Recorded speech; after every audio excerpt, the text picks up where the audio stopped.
नमस्कार साथियों, जे are education channel पर आप सभी का हार्दिक स्वागत है। कल की पोस्ट के अनुसार आज एक वीडियो लेकर आया हूं और आज के वीडियो में लेवल फर्स्ट व लेवल टू एसएसटी वालों की 1 गुणा की मेरिट, डीवी में डॉक्यूमेंट कौन से चाहिए, किस तरह तैयार करवाने हैं, नई शिक्षक भर्ती कब है और नई रीट कब है, अदर कोई सवाल जो आपने कमेंट में लिखे थे उन सब सवालों के जवाब देने की आज के छोटे से वीडियो में कोशिश करूंगा। अतः वीडियो को आप अंत तक जरूर देखें और लंबा न रखकर शॉर्ट में सारी बात बताने का प्रयास करूंगा। तो एक तो कमेंट के हिसाब से पहले कुछ सवाल ले लूं।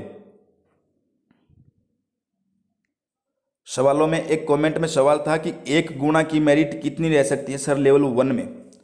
तो लेवल 1 की 1 गुणा की मेरिट की बात करूं तो भाई किसी ने तो 10-10 नंबर तक बता रखी कि भाई 10-10 नंबरों का फर्क पड़ेगा।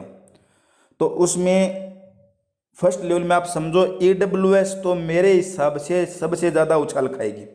भाई कोई OBC का कंपैरिजन कर रहा है, मेरे हिसाब से EWS में थोड़ा चढ़ाव ज़्यादा होगा और उसके बाद नंबर आएगा OBC का। हालांकि मेरिट OBC की ज़्यादा है लेकिन उछाल EWS में थोड़ा ज़्यादा हो सकता है, 1 नंबर का ही चाहिए हो। और बाकी तो भाई SC से नीचे चले उसकी कौन क्या सकता है। भाई कर्मचारी चयन बोर्ड है, एक अलबेला बोर्ड है, अलबेला इसका काम है, तो ये सब अलग बातें होती है। इसकी मेरिट भी देखने लायक थी। तो EWS में 166 आपकी कट ऑफ गई थी, 2 गुणा में 166 गई थी। तो 170 तक जो है ना वो अपने आप को सेफ मान सकते हैं। भाई 169 वाले का भी भगवान करे हो जाए, लेकिन 170 वाले एकदम सेफ के आंकड़े में आ सकते हैं, उसको डरने की कोई ज़रूरत नहीं है।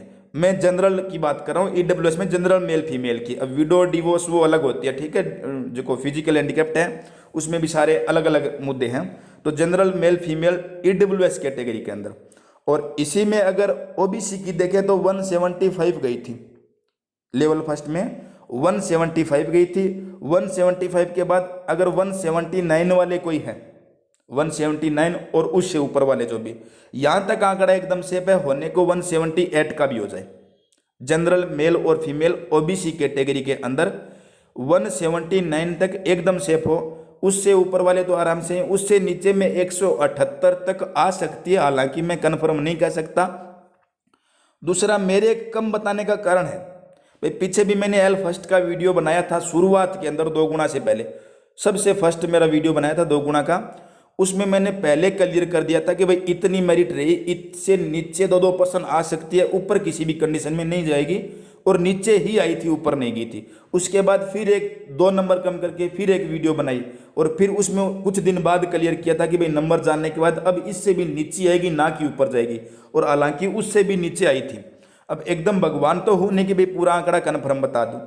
अब 1 गुणा है उसमें भी कम बताने का कारण है कि इसमें कुछ तो एल फर्स्ट में आपके L2 वाले भी हैं, थोड़ी बहुत संख्या हो सकती है, चाहे 1 और चाहे 50 और चाहे 50,000 हो, यानी कुछ संख्या इनकी है। कुछ संख्या है जो फ्रेशर बच्चे थे अपियरिंग वाले, भाई जो एल फर्स्ट में BSTC सेकेंड ईयर का एग्जाम भी पूरा उनका क्लियर हुआ था, और उनके 5 दिन बाद 24 तारीख को एग्जाम चालू हुआ था उनका नवंबर में, एल फर्स्ट वालों का। तो एल फर्स्ट वालों ने फॉर्म जरूर भरा था, कई फ्रेशर बच्चों ने एग्जाम दिया, और उनके भी इनमें संख्या है। अब संख्या चाहे 1 और चाहे 50 हो, ठीक है, वो बात अलग होती है। कुछ वो है, कुछ डीवी में बाहर होने वाले भी होते हैं जिनके डॉक्यूमेंट वगैरह सही नहीं होते, कुछ के प्रमाण पत्र अलग तरीके के होते हैं, तो वो सब अलग होते हैं।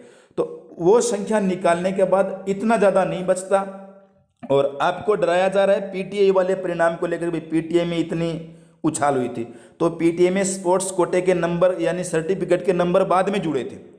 PTI में जो खेल सर्टिफिकेट है उसके नंबर बाद में जोड़े गए थे, उसके हिसाब से उनकी मेरिट ऊपर गई थी। उनका और ये सिस्टम अलग है, इनका कुछ लेना देना नहीं है। वो PTI थी, ये ग्रेड 3 में लेवल फर्स्ट है, यानी भर्ती अलग हो गई वो। तो उनकी इस हिसाब से उछाल खाई, आपके इतनी नहीं रहेगी। 3-4 वाला आंकड़ा है भाई, 5 को छूले 6 को छूले वो तो बहुत अलग बात है, हालांकि 4 तक एकदम सारे सेफ हैं, नीचे में 3 आ सकते हैं, ऊपर में 5 तक चले जाएंगे। तो ये 1 गुणा की बात होगी भाई, 1 गुणा में इतनी रहेगी। अब मैं अलग अलग कैटेगरी की बताऊं, चाहे SC की, ST की, OBC की, EWS की, MBC की, शहरिया की, जनरल की, सब अपने हिसाब से अनुमान लगे ना, इतना सा ही फासला रहेगा, 3-3, 4-4 वाला ही। चलने को 6 चला जाए वो अलग बात है। फिर कोई ब्लेम करता है कि भाई 6 चला गया और तूने 3-4 वालों को यू के चक्कर में। भाई 3-4 वाले अपना हौसला ना तोड़े, उनका हो सकता है। जैसे अब रिजल्ट आया था ना, तो किसी किसी ने 110 क्वेश्चन किए थे और किसी ने 90 क्वेश्चन किए थे। एक लड़का था जिसने 90 क्वेश्चन किए थे और वो पहले से बाहर था कि भाई मेरा नहीं होगा, और उसका अब 2 गुना में सिलेक्शन हो गया। और जो 110 वाला था ना, उसके गलत हो गया, वो बाहर रह गया। वो एक अलग बातें होती हैं, उनका कुछ पता नहीं चलता। तो ये तो 1 गुना की बात हो गई प्रत्येक कैटेगरी की। अब जो नेक्स्ट सवाल है वो सवाल देखें। एक सवाल है कि सर मेरा एसएसटी का डॉक्यूमेंट कॉल हुआ है, तो आय प्रमाण पत्र किस नाम से बनाना पड़ेगा। ठीक है, तो इसमें आप देखेंगे जिसके पिता की डेथ हो चुकी हो उसके तो आय बनेगा मदर के नाम से। अगर खुद शादीशुदा नहीं है, खुद के डॉक्यूमेंट्स अलग नहीं है, तब तो। अगर शादीशुदा है और डॉक्यूमेंट्स अपने पूरे अलग बने हुए हैं तो फिर खुद की आय बनानी पड़ती है, भाई मेरी इनकम इतनी है। अगर डॉक्यूमेंट माता पिता के साथ होते हैं और पिता अगर ना हो तो माता के नाम से, अगर पिता हो तो पिता के नाम से 4 पेज वाला आय लगेगा। कहीं कहीं सिंगल पेज वाला लगा रहे हैं, 4 पेज वाले हैं। अगर किसी के पास नहीं हो तो मैसेज कर देना, लिंक से मैं भेज दूंगा, मेरे पास पड़े हैं। 4 पेज वाला है, वो आराम से आप अभी भी नोटरी करवा के रख सकते हो, 6 महीने तक वैलिड है वो। ठीक है, प्रमाण पत्र पर वो 6 महीने तक नोटरी वैलिड रहेगी। आप अभी से अपने डॉक्यूमेंट तैयार कर सकते हो, अगले वीक तक आपके डॉक्यूमेंट डीबी शुरू हो जाएंगे, तो इतना लेट ना करें। तो आय आपको बता दिया। पिता अगर किसी के नहीं है तो माता के नाम से, अगर खुद के डॉक्यूमेंट अलग नहीं है तो जिसके सारे डॉक्यूमेंट खुद के बने और परिवार का मुखिया वो है तो उसका खुद का आय प्रमाण पत्र लगेगा। फिर अगर कोई महिला है, शादीशुदा महिला है और उसके पति के सारे डॉक्यूमेंट अलग, अगर पति के यहाँ से फॉर्म भरा है तो फिर आय प्रमाण पत्र उसके पति का लगेगा, ना कि पिता का। अगर पिता के नाम से फॉर्म भरा गया हो तो फिर पिता का आप लगा सकते हो। अगर डॉक्यूमेंट भाई ससुराल के ना होकर पियर के लगा दिया एड्रेस वहाँ का, तो फिर पिता का आप आय प्रमाण पत्र लगा सकते हो। तो ये आय वाला कोई बड़ा इश्यू नहीं है। आप पूछ के भी, ई मित्र वाला है उसको भी पूछ लेना, या फिर तहसील जाओ अपने नज़दीकी, वहाँ पर नोटरी बैठते हैं, उनको भी पूछ के आप आराम से नोटरी करवा के अभी से तैयार रख सकते हो। 6 महीने तक वैलिड होगा। 4 पेज वाला आय लगाना है। आगे है रीट डॉक्यूमेंट्स का कब और कैसे बनाए वो भी। तो रीट डॉक्यूमेंट्स कौन कौन से चाहिए उन पर तो एक वीडियो पहले बना दी कि भी कौन कौन से डॉक्यूमेंट चाहिए आपको, जितनी भी मार्कशीट वगैरह सारी चाहिए, कौन कौन से प्रमाण पत्र चाहिए, कौन सा आय प्रमाण पत्र चाहिए, कौन से सर्टिफिकेट लगाने हैं, वो सारे डॉक्यूमेंट्स का एक वीडियो अलग से बना दिया। और डीवी के टाइम में सिर्फ आपको एक तो पुलिस वेरिफिकेशन की जल्दी नहीं है, एक तो पुलिस वेरिफिकेशन और दूसरा पुलिस वेरिफिकेशन के बाद मेडिकल सर्टिफिकेट। ये 2 आप बाद में बना सकते हो। मेडिकल सर्टिफिकेट आपके ज़िले का तो CMHO वहाँ से बनेगा, और पुलिस प्रमाण पत्र आप जहाँ ज्वाइनिंग लोगे उससे 2 दिन पहले भी बना लेना, बन जाएगा आपके नज़दीकी थाने से। ये दोनों आराम से बन जाएंगे, 2-3 दिन का काम है। तो CMHO से मेडिकल सर्टिफिकेट बनेगा और पुलिस वेरिफिकेशन आपके नज़दीकी थाने से पहले ई मित्र से ऑनलाइन करवा देना। दूसरे दिन आप पुलिस स्टेशन चले जाना और तीसरे दिन आपका पुलिस वेरिफिकेशन बन जाएगा, या चौथे दिन बन जाएगा। ऊपर में 4 दिन लगते हैं मेरे यहाँ के तो। और डॉक्यूमेंट्स की लिस्ट मैंने सारी बता दी, टेलीग्राम पे भी डाल दूंगा कौन कौन से चाहिए। बाकी हर जगह उपलब्ध है। अभी आप बच्चे नहीं हो भाई, सबको पता होता है कौन कौन से डॉक्यूमेंट चाहिए।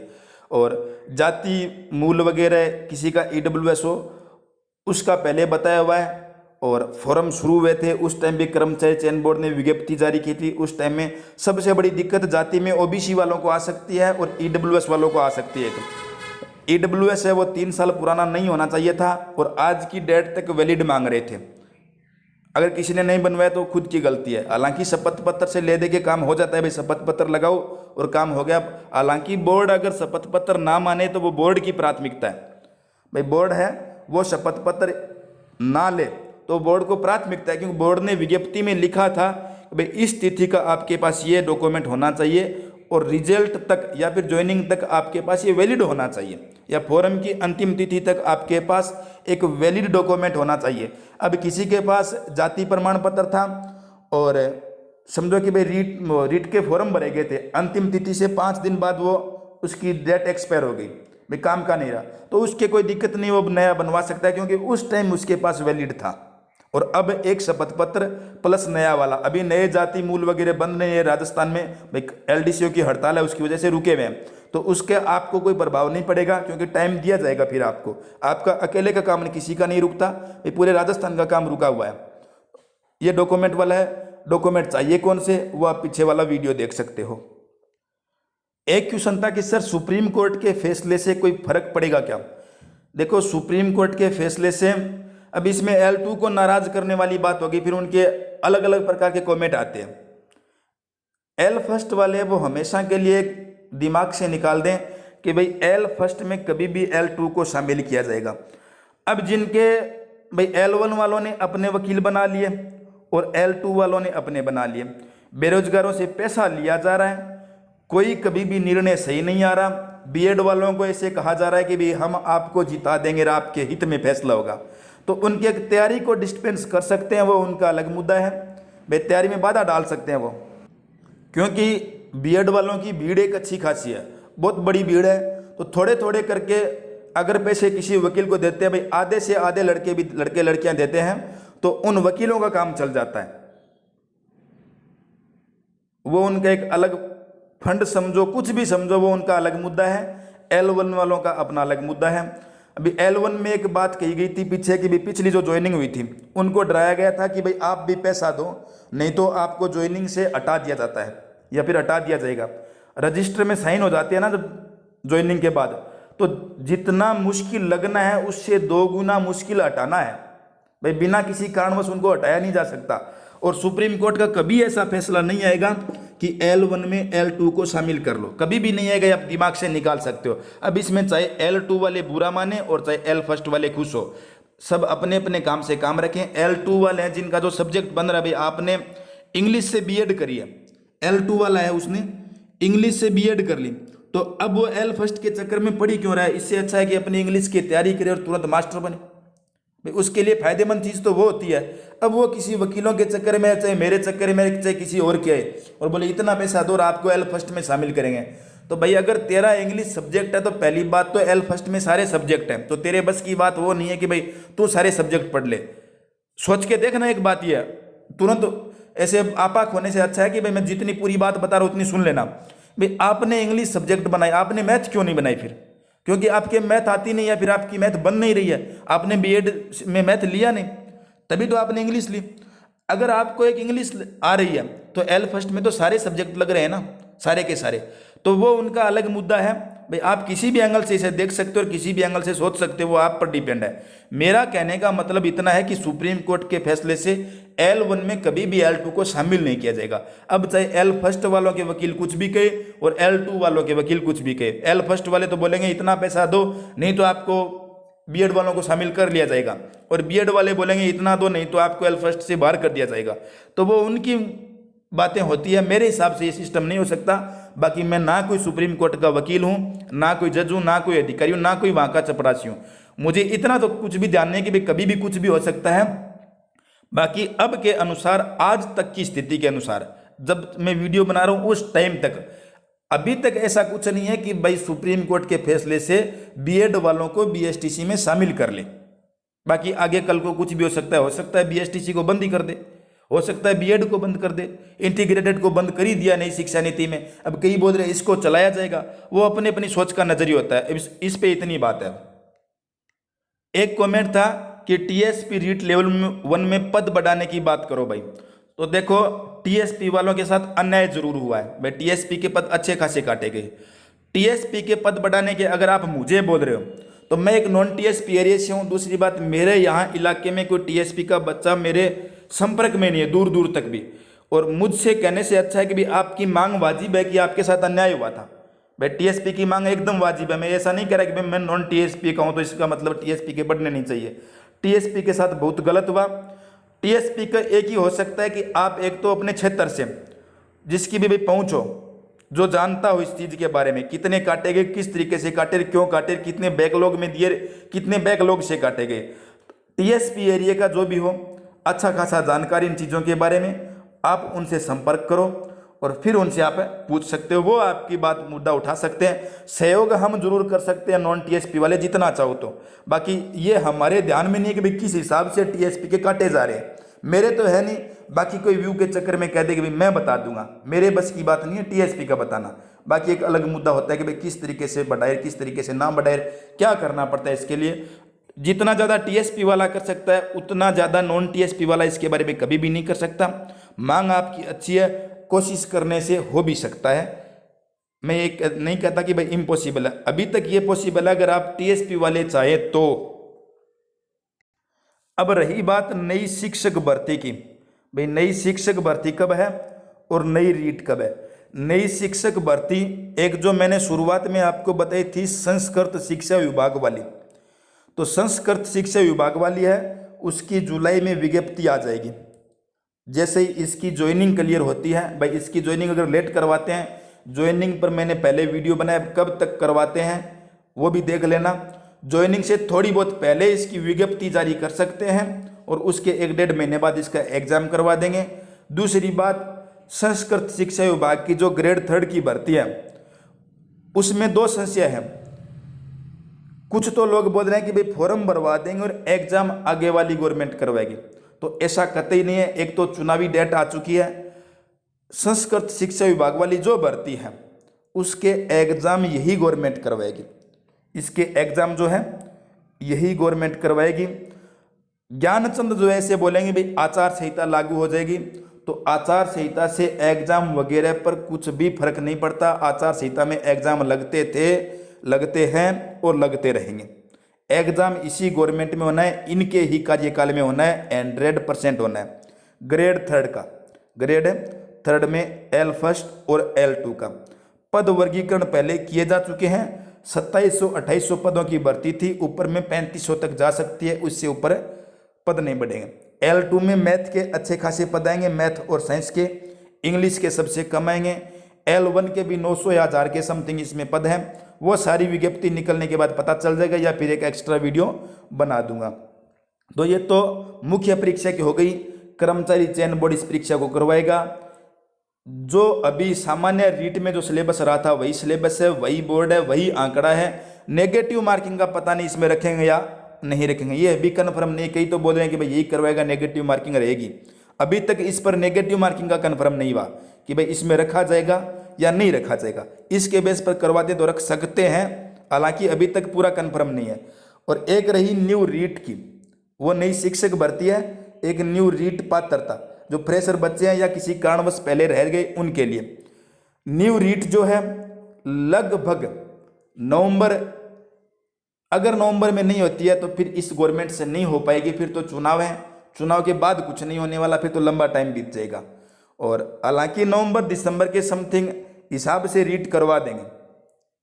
चुनाव 1 महीना आगे खींचा है, 1 महीना आगे खींचा है, मतलब दिसंबर तक इसकी न्यू रीट पात्रता करवाने की संभावना है। न्यू रीट पात्रता के हिसाब से सामान्य वाली 3rd ग्रेड भर्ती नहीं होगी। इस कार्यकाल में सामान्य 3rd ग्रेड शिक्षकों की भर्ती नहीं होगी। संस्कृत शिक्षा विभाग से ग्रेड 3rd के अध्यापक लगेंगे और एक न्यू रीट पात्रता हो जाएगी। ये 2 काम इस गवर्नमेंट के कार्यकाल में पक्के पक्के हो जाएंगे मेरे अनुमानों के अनुसार। हो सकता है कल ही सरकार बदल जाए, वो सब आगे का इतना मत सोचो। जितना तथ्य हमारे पास है ना उसके हिसाब से बात करते हैं और उस हिसाब से ही आपको बताया गया। आज तक सही हुआ है और लगभग आगे सही होता भी रहेगा। और वीडियो काफ़ी भी लंबा हो गया, आज 18 मिनट का वीडियो हो गया, इतना टाइम मिल नहीं पाता। दूसरी एक शिकायत थी सबको कि भाई आप फेस वाले वीडियो बीच में शुरू किए थे और वीडियो में फेस नहीं दिखता, तो भाई इतना कन्फर्म नहीं होता कि आगे वाला क्या बोल रहा है। तो फेस वाले वीडियो बनाने का इतना समय नहीं मिल पाता कि बनाऊं, फिर भी कोशिश करूंगा आगे अगर समय निकाल कर कि भाई बना पाऊं तो पॉसिबल है। पूरा वीडियो बनाने का टाइम नहीं मिलता, तो फेस वाले तो बहुत दूर की बात हो गई। आज के वीडियो में इतना ही। अगर आपको वीडियो पसंद है तो लाइक शेयर जरूर करें, और भी अगर आपके कोई सवाल है तो कमेंट बॉक्स में रख सकते हो। व्हाट्सअप नंबर मेरे चैनल पर दिए हैं, उन पर लिख सकते हो। आप टेलीग्राम में कुछ भेज सकते हो। लगभग जो सवाल लिख के भेजते हो कमेंट बॉक्स के अलावा, तो सब सवालों के जवाब देने की कोशिश करता हूँ और लगभग जवाब मिलते भी हैं। आज की वीडियो में बस इतना ही। अब